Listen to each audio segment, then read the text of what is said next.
Yo, it's Two Side Anime here, and today we got a lot to talk about, but more specifically about the character that's going to die in Boruto 2 Blue Vortex. See, I've been seeing a lot of speculation on the internet stating that Sarada is going to be the character to die, and I see where a lot of people are getting this because Sarada is going to be placed in danger this arc after defeating Ryu with Mitsuki's help, but Sarada isn't the character that's going to die. See, there's only 3 characters right now that have major death flags that I want everybody to pay attention to, and that's what we're going to discuss today. So you know it's theories time. I'm about to talk a bunch of nonsense that sounds good, but just let me cook. See, there's 3 characters in the Boruto 2 Blue Vortex series that have major death flags hovering over their characters, and the 3 characters are Kashin Koji, Boruto, and Konohamaru. These characters have many different reasons why they may die in the next couple of chapters.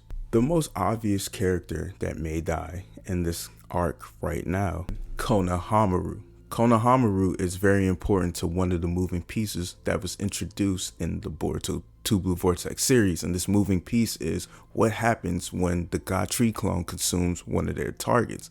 See, there's been 4 characters stated to be the targets of the God Tree clones: Sarada, Hema, Konohamaru, and Ida. And using the process of elimination, we know that nothing's going to happen to Hema, Sarada, or Ida. Konohamaru is the odd man out. He's the character that doesn't serve the plot as much. Hema has the Nine Tails, which is going to dive into Naruto returning to the series. Sarada was foreshadowed by her father to have something important to do with the impending doom. I forget her MS Sharingan may have an ability that deals with time. And then we have Ida, the new singularity of fate. She isn't going to die either. So we need to see what happens when a God Tree clone consumes their target. And the perfect person for this is Konohamaru, especially now that he's 101 with the God Tree clone of Muegi, Masori. This will give the writers the perfect opportunity to show us what happens when they awaken. See, even though she's showing signs that she likes Konohamaru, she's going to start questioning why she has these feelings, and the only way she's going to get these answers is by consuming Konohamaru. Jura and Hidari kind of said similar things when they were about to consume their targets, Sarada and Hema. So nothing's going to change when it comes to Masori. The next character is Kashin Koji. Kashin Koji is a very important character, but not for the reasons that you think. A lot of you are going to say he's important because he has the powers of 10 directions, which is true. But since the start of Boruto 2 Blue Vortex, the walls have been closing in on the character of Kashin Koji. See, he was able to move in secret, but it was obvious to the Senju in the Leaf Village that someone was helping Boruto Uzumaki. To their failure in the Leaf Village and Boruto being captured, Kawaki and Amato finally realized Kashin Koji has been alive this entire time.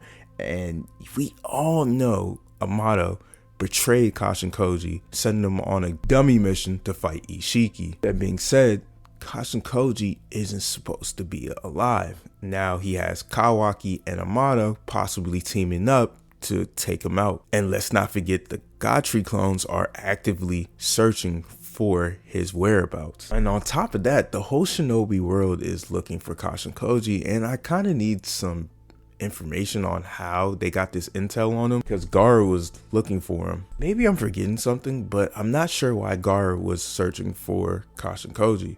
And if you guys remember, just let me know down in the comments. Like I stated earlier, the walls are closing in on the character of Kashin Koji. Based off the conversation he had with Boruto, where Boruto finally sees Kashin Koji isn't going to be trustworthy moving forward because now he's a morally gray character, and Boruto's friends surviving isn't one of Kashin Koji's top priorities. It's keeping Boruto alive and making sure they're on the right course to the better future. And let's not forget about the wild card factor that Code has been sent on a mission by the God Tree clones to locate Kashin Koji and Boruto and take them out. So we don't know when Code's gonna pop up within the story, and that's one thing Boruto as a series does really well. They build up everything, set up a bunch of dominoes, and knock them down immediately during the arc back to back. For example, the Code arc. Code finally comes to the Leaf Village, Kawaki goes out to sacrifice himself, Boruto gets there, fights him. In this fight, he releases V2. Right after releasing V2, Momoshiki comes out, takes over. Borushiki attempts to kill Naruto because he came to the battlefield, and at that moment, Kawaki releases V2, and we find out Amato planted the karma. Shikamaru goes to confront Amato about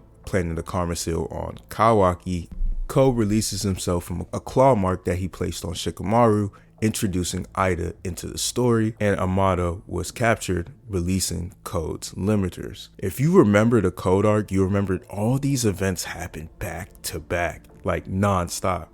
And that's what's about to happen in this arc, because now that Sarada and Mitsuki and the rest of the crew is on a dummy mission, and yes, Shikamaru's mission is a dummy mission because this plan isn't going to work. Sarada, Mitsuki, and the other two are going to jump Ryu, and they're going to win. But Konohamaru is going to get consumed by Masari, and Masari is going to enter the battlefield and put Sarada and Mitsuki in danger. Boruto, witnessing the death of Konohamaru, is going to be on edge, and he's going to disobey Kashin Koji's wishes and enter the battlefield. The moment he enters the battlefield, Jura is going to show up, and he's going to be forced to use his full power, his karma seal, releasing Momoshiki on accident, but giving his friends the time to escape and save Gaara. That's why I'm predicting Momoshiki is going to enter the series the March or June chapters. I don't know why, but I just have a feeling. We all know Boruto has to die so he can awaken the Jogan, and if Kashin Koji does die,